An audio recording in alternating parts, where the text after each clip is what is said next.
জনরবের পক্ষ থেকে আপনাদের সকলকে স্বাগত জানিয়ে আজ সকালে কোনো ভিডিও করতে পারিনি বা ভিডিও আপলোড করতে পারিনি, এর জন্য আমরা দুঃখিত। আজ রাতে আমরা একটা ভিডিও আপলোড করছি, কাল যথারীতি সকালে আবারও ভিডিও আপলোড হবে। আজকে আপনারা এতক্ষণে বিভিন্ন সংবাদ মাধ্যমের দৌলতে জেনে গেছেন যে ওয়াকফ বিল সংশোধনী বিল 2024 রাজ্যসভায় পেশ করা হয়েছে। ওয়াকফ বিল নিয়ে এত তাড়াহুড়ো কেন কেন্দ্র সরকারের, সেই ব্যাখ্যাটা দিতে গেলে অনেকটা সময় লেগে যাবে। শুধু এটুকু বলা যেতে পারে, লোকসভা নির্বাচনে বড় একটা ধাক্কা খাওয়ার পর তারপরে মোদি, আরএসএস এবং বিজেপির একটা ধারণা হয়েছে যে এমন একটা ইস্যুকে সামনে আনতে হবে যেটাতে এই দেশের হিন্দু সমাজ যেন ভাবতে থাকে যে তাদের স্বার্থেই এই বিলটা আনা হয়েছে এবং তাতে যদি সরকারের পতনও হয় তাতেও কোনো আপত্তি থাকবে না এবং দরকার হলে ভোটে যাব। এইটা করেই নরেন্দ্র মোদী চ্যালেঞ্জটা গ্রহণ করেছেন বলে আমাদের মনে হয়েছে। বিষয়টা হচ্ছে যে ওয়াকফ সংশোধনী বিল হঠাৎ আনার প্রয়োজনীয়তা কেন এলো। আমরা সকলেই জানি যে এদেশে যত সম্পত্তি রয়েছে সেই সম্পত্তির সবচেয়ে বেশি অংশ রয়েছে প্রতিরক্ষা দপ্তরে, দ্বিতীয় অংশ রয়েছে রেল দপ্তরে, 3 নম্বর যে সম্পত্তিটা রয়েছে সেটা হচ্ছে ওয়াকফ সম্পত্তি। এই ওয়াকফ সম্পত্তিটা এতটা বেশি হওয়ার অনেকগুলো কারণ আছে।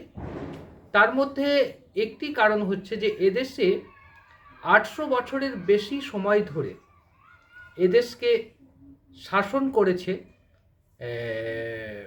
মুসলিমরা। স্বাভাবিকভাবে মুসলিমরা তাদের যে সম্পত্তি, তাদের রাজারা যে সম্পত্তি দিতেন বা সম্রাটরা যে সম্পত্তি দান করতেন, সেই সম্পত্তিটা বেশিরভাগই ছিল ওয়াকফ সম্পত্তি। তারপরে যদি আমরা একটু খতিয়ে দেখি, সেটা হচ্ছে যে কিছু কিছু ক্ষেত্রে ব্যক্তিগত স্তরে ওয়াকফ করা হয়েছে। যেমন ধরুন, এই কলকাতায় যে ওয়াকফ সম্পত্তি আছে, বিধানসভা ভবন, তারপরে আকাশবাণী ভবন, আবার হাইকোর্ট চত্বরে, ইভেন গড়ের মাঠ, এগুলো তো সবই এখন প্রতিরক্ষা দপ্তরের আন্ডারে, কিন্তু অ্যাকচুয়ালি প্রকৃতপক্ষে এটা হচ্ছে ওয়াকফ এস্টেট। এর ওয়াকফ এস্টেট হওয়ার কারণ হচ্ছে একটাই, যেটা সীতাপুর, যে আমাদের সীতাপুরে যে এটা রয়েছে, একটা সীতাপুর বলে একটা জায়গা আছে হুগলি জেলার, তাদের ওয়াকফ তাদের এটা দিয়েছিলেন কে? তৎকালীন বাংলার নবাব এটা ওয়াকফ করে গিয়েছিলেন। ওই প্রতিষ্ঠানের ওই যে ওখানে একটা মাদ্রাসা আছে, সেই শিক্ষা প্রতিষ্ঠানের জন্য তাদের যে এই সম্পত্তি থেকে আয় থেকে তাদের শিক্ষা প্রতিষ্ঠান পরিচালিত হবে, এটা ছিল মূল লক্ষ্য এবং উদ্দেশ্য। বেশিরভাগই ওয়াকফের দুটো শাখা রয়েছে। একটা হচ্ছে হকুল্লাহ, একটা হচ্ছে ওয়াকফ ফর লিল্লাহ আর ওয়াকফ ফর আওলাদ। ওয়াকফ ফর লিল্লাহটা হচ্ছে কি, আল্লাহর উদ্দেশ্যে ওয়াকফ করে দেওয়া। অর্থাৎ কোনো ব্যক্তি যখন তার সম্পত্তি ওয়াকফ করে যাচ্ছে, সেই ওয়াকফ সম্পত্তিটা হচ্ছে তিনি আল্লাহর উদ্দেশ্যে নিচ্ছেন, সেটা কোনো ব্যক্তিগত মালিকানা তার থাকবে না বা ব্যক্তিগতভাবে কেউ ব্যবহার করতে পারবে না। ওয়াকফ ফর আওলাদ সম্পত্তিটা হচ্ছে, সেটা হচ্ছে যে আওলাদ অর্থাৎ তার বংশ পরম্পরায় ব্যবহার করতে পারবে, কিন্তু সেই সম্পত্তি সে বিক্রি করতে পারবে না। এটা হচ্ছে ওয়াকফ ফর আওলাদের জন্য বলা হচ্ছে। ওয়াকফ ফর আওলাদ মানে পারিবারিকভাবে ব্যবহার করতে পারবে ওই সম্পত্তি। কিছু সম্পত্তির একটা অংশ ধর্মীয় কাজে ব্যবহার করতে হবে, কোথাও কোনো শিক্ষা প্রতিষ্ঠানে টাকা দিতে হবে, বা কোনো মসজিদ মাদ্রাসাকে চালাতে হবে। এইটা হচ্ছে ওয়াকফ ফর আওলাদের সিস্টেম।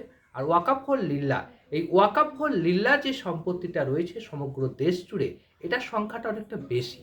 যদি দেখেন আজমিরের দরগা ওয়াকফ ফর লিল্লাহ, আপনি যদি একটু নিজামুদ্দিন আউলিয়ার মাজার ওয়াকফ ফর লিল্লাহ, এবং এগুলো দেখবেন দিল্লিতে এরকম অসংখ্য সম্পত্তি আছে। কদিন আগেই আমি শুনছিলাম যে মানানসাল কাদেরি কলকাতা বিশ্ববিদ্যালয়ের যিনি ডিন ছিলেন, আমাদের রাজ্যের সংখ্যালঘু কমিশনের একসময় চেয়ারম্যান ছিলেন, উজবেকিস্তানের রাষ্ট্রদূত ছিলেন, সেরকম একটি পরিবার, মান্নান সাল কাদেরী মেয়ের সঙ্গে আমার কদিন আগে কথা হচ্ছিল।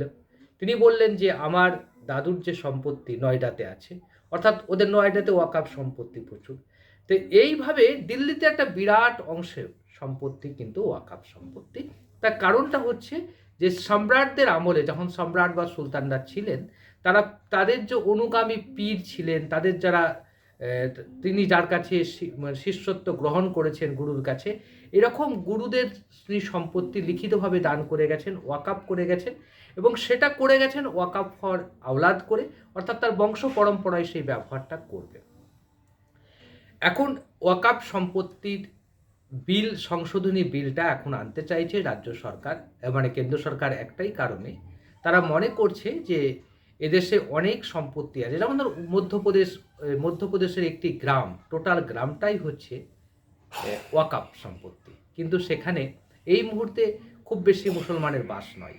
তাহলে এই সম্পত্তি যদি ওয়াকাফ সম্পত্তি চাই, যদি ওয়াকাফ বোর্ড চাই, তখন ওয়াকাফ বোর্ডকে দিতে হবে। অর্থাৎ আইন মোতাবেক ওয়াকাফ বোর্ডের হাতে যে ক্ষমতাটা দিয়েছিল 2014 সালের যে আইন, অর্থাৎ ওয়াকাফ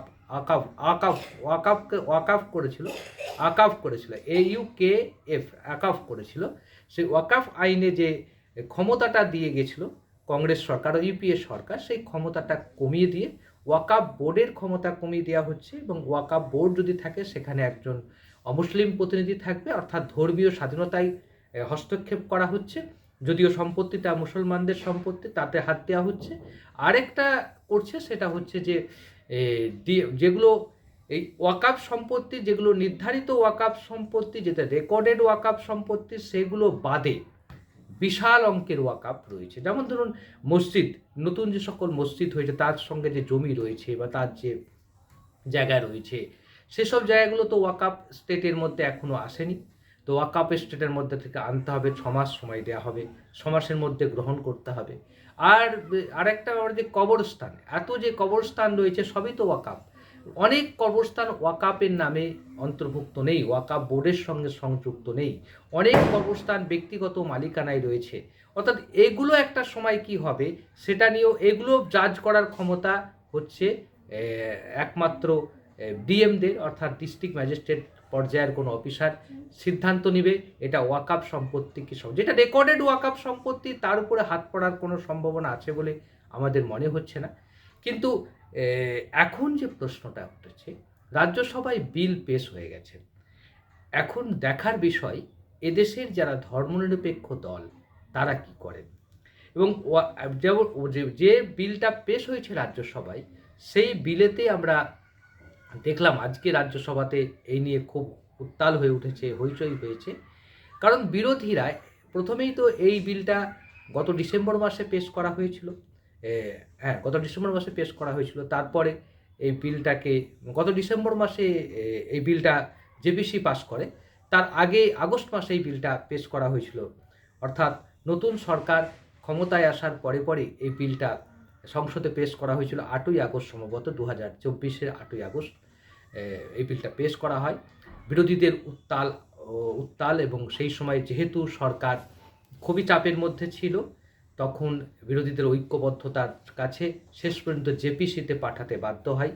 জেপিসি জয়েন্ট পার্লামেন্টারি কমিটি দীর্ঘদিন ধরে আলোচনা করার পর গত 31শে ডিসেম্বর এই জেপিসি এই ওয়াকাফ সংশোধনী বিলটা গ্রহণ করে এবং সেখানে সংখ্যাগরিষ্ঠতার ভোটে পাস করে। অর্থাৎ বিরোধীদের ভোট আর মানে বিজেপির যারা সঙ্গী, তাদের ভোট নিয়ে 10-16তে পাস হয়ে যায়। তো এই রকম একটা অবস্থায় দাঁড়িয়ে আজকে যখন সংসদে এই বিলটা যখন পেশ করা হয়, রাজ্যসভায় যখন এই বিলটা পেশ করা হলো, তখন দেখা গেল মানে বিরোধীদের অভিযোগ, বিশেষ করে মল্লিকার্জুন খার্গে কংগ্রেস সভাপতি, উনি ফালতু কথা সাধারণত বলেন না এবং বাজে কথাও বলেন না। উনি যে অভিযোগটা করলেন সংসদে দাঁড়িয়ে, সেটা খুব মারাত্মক অভিযোগ। যদি এই ধরনের পরম্পরা চলতে থাকে, তাহলে আগামী দিনে দেশের গণতন্ত্র একটা প্রশ্নচিহ্নের মুখে এসে দাঁড়াবে, এ নিয়ে কোনো সন্দেহ নেই। উনি অভিযোগ করলেন যে আমরা যে নোট অফ ডিসেন্ট দিয়েছিলাম, অর্থাৎ আমরা যে বিরোধিতা করেছিলাম, যে এই পয়েন্টগুলো আমরা বিরোধিতা করেছি ওয়াকাবের সংশোধনী বিলের যে 44টা সংশোধনী আনছে, তার যে বিরোধিতা আমরা করেছিলাম, সেই সেই সেই বিরোধিতার গুলো কিন্তু সংযুক্ত করা হয়নি বিলের সঙ্গে, সংযুক্ত সেটা রাখা হয়নি। তো এই নিয়ে যখন তোলপাড় কাণ্ড, যখন চেঁচামেচি হচ্ছে, যখন উত্তাল হয়ে উঠছে, তখন দেখা গেল মন্ত্রী মশাই তিনি উঠে বললেন যে চেয়ারম্যানের ক্ষমতা আছে কিছু সংশোধন করে দেওয়ার, কিছু বাতিল করে দেওয়ার। আর একই সঙ্গে তিনি এটাও বললেন একটা লাইনও বাতিল করা হয়নি, আপনাদের যে বিরোধিতা, আপনাদের যে প্রতিবাদ, আপনাদের যে যুক্তি, সেগুলো সবটাই রেখে দেওয়া হয়েছে। কিন্তু তারপরেও সংসদে মানে খুব উত্তাল হয়ে উঠলো, শেষ পর্যন্ত বিরোধীরা সংসদ থেকে ওয়াক আউট করলো। এখন প্রশ্ন হচ্ছে, ওয়াক আউট করলে তো সমস্যার সমাধান নয়।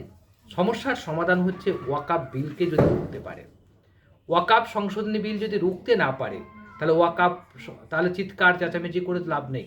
সংসদের মধ্যে ওয়াকআপ সংশোধনী বিল রোখার জন্য বিরোধীরা কী করেছে? যারা ধর্মনিরপেক্ষতার কথা বলে, যারা হিন্দু মুসলমানের সম্প্রীতির কথা বলে, যারা মুসলমানদের পাশে আছে বলে প্রতিশ্রুতি দেয়, সেই সকল রাজনৈতিক দলগুলো এই ওয়াকআপ সংশোধনী বিল আটকানোর জন্য কি করেছে? তাদের ভূমিকাটা কি, সেটা আমাদের খতিয়ে দেখতে হবে। আগামী দিনে সেটা চিন্তা ভাবনা করতে হবে, কোন পথে আসলে যাচ্ছে এই দেশ। এখন দেখার বিষয়, আজকে এই বিল সংশোধনী পেশ হওয়ার পরে নাদিমুল হক এবং আমাদের রাজ্যসভার আরেক সদস্য সামিরুল ইসলাম বিরোধিতা করলেন, চেঁচামেচি হলো, চিৎকার চেঁচামেচি করে যেটা করলেন, তার ফলে যেটা হলো, শেষ পর্যন্ত ওয়াকআউট হলো। তো ওয়াকআউট হয়ে গেলে তো খুব সহজে শাসক দল তার সংশোধনী পেশ করে দিবে, সংশোধনী পাস করে নেবে বলে আমাদের মনে হয়েছে। আর ওয়াকআপ সংশোধনী বিল নিয়ে যদি ওয়াকআউট করতে হয়, তার চেয়ে দুঃখজনক ঘটনা আর কিছু নয়। যেটা করতে পারে বিরোধীরা, সেটা হচ্ছে সংসদে দাঁড়িয়ে এই বিলের বিরুদ্ধে কথা বলা, এই বিলের কোথায় কোথায় অসুবিধা আছে, কোথায় কোথায় সুবিধা আছে, কোথায় কোথায় আপত্তি আছে, মানে বিরোধীদের কেন আপত্তি করছে সেটা সংসদে লিপিবদ্ধ হওয়াটা জরুরি বলে আমরা মনে করি। এখন ধর্মনিরপেক্ষ শক্তিগুলোর কাছে প্রশ্ন যে তারা এই ওয়াকআপ সংশোধনী বিল পাস করতে, আটকাতে কি ব্যবস্থা গ্রহণ করবে, যাতে পাস না হয় সেই ব্যবস্থা কি গ্রহণ করবে। তারা কি কথা বলবেন নীতিশ কুমারের সঙ্গে? তারা কি কথা বলবেন চন্দ্রবাবু নাইডুর সঙ্গে? এখন চন্দ্রবাবু নাইডু এবং নীতিশ কুমারের কাছেও বড় প্রশ্ন হিসাবে দেখা দিয়েছে যে চন্দ্রবাবু নাইডুর কাছে এখন প্রশ্ন হচ্ছে, তিনি যে এতদিন ধরে মুসলিম প্রেমিক ছিলেন, মুসলমানদের জন্য এই করে দিবেন ওই করে দিবেন বলে যে প্রতিশ্রুতি দিয়ে ক্ষমতায় এসেছেন তামিলনাড়ুতে, তিনি এই ওয়াকআপ সংশোধনী বিল আটকানোর জন্য কি করেন সেটাই এখন দেখা। নীতিশ কুমার, যার সমর্থনের উপরে মোদী সরকার টিকে রয়েছে, তিনি কি করেন? তিনি কিন্তু এখনো পর্যন্ত কোনো মন্তব্য করেননি। চন্দ্রবাবু নাইডু এখনো পর্যন্ত কোনো মন্তব্য করেননি। কেন মন্তব্য করেনি? তাহলে কি ধর্মনিরপেক্ষ দলগুলোর মুখোশ আস্তে আস্তে খুলে পড়ছে? তারা শুধুমাত্র মুসলিমদের ভোট ব্যাংক হিসাবেই ব্যবহার করতে চায়, তাদের স্বার্থে কোনো কাজ করতে চায় না। এই ওয়াকআপ সংশোধনী বিল যদি পাশ হয়ে যায়, আগামী দিনে এক ধাক্কায় এদেশের ওয়াকআপ সম্পত্তির একটা বড় অংশ যে বেদখল হয়ে যাবে, তা নিয়ে কোনো সন্দেহ নেই। আপনারা কি বলেন? আপনাদের মতামতের প্রত্যাশা।